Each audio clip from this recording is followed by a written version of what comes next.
आज सकाळ सकाळी बापलेकीच्या काय गप्पा चालल्या होत्या काय माहिती. नमस्कार, माझं नाव श्वेता. तर आज सकाळी मी जिजाला घेऊन जिमला आले होते. म्हटलं इथूनच तिचं सगळं आवरता येईल आणि मग तिला स्कूलला सोडवता येईल. आणि मग तिथेच मग तिला खाऊ वगैरे घातलं, तिला सगळं रेडी केलं. आणि जेव्हा स्कूलला सोडायचं त्यावेळेस मॅडमचं चाललं होतं की मला स्कूलला जायचं नाही, झोप लागली. आता हा बहाणा होता की खरंच झोप लागली माहीत नाही, पण कसं बसं तिला स्कूलला सोडवलं. त्यानंतर घरी आले, जेवण वगैरे केलं आणि मग आमच्या तुळजा मॅडमला घेऊन जिजा मॅडमला आणायला चाललेलो. कारण ती खूप एक्सायटेड असते की मामी येईल आणि मला घेऊन जाईल. आणि म्हणजे ती मी कुठं बाहेर म्हणजे आली तरी पण माझ्याकडे असे हात वर करते की मला घेऊन जा म्हणून. त्यानंतर मग एक झोप वगैरे मस्त काढली आणि इव्हिनिंगला आम्ही चाललो होतो जिमला. आज आम्ही दोघीच चाललेलो. अमर जरा कामानिमित्त बाहेर गेला होता, त्यामुळे आम्ही दोघीच जिमला जाणार होतो.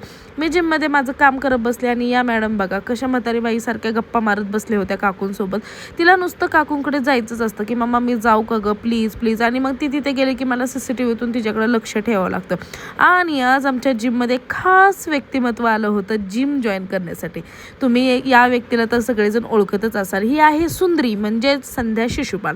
आता ही म्हणते जिम लावायची, पण आता माहीत नाही लावते की नाही, कारण 5-6 वेळा ती येऊन गेली आहे. आता बघू लावल्यावरतीच खरं. त्यानंतर घरी आले, जेवण केलं, मस्त अशी बिर्याणी केली होती. तर चलो आजच्यासाठी इतकेच. Bye, good night. भेटूयात आता आपण उद्या.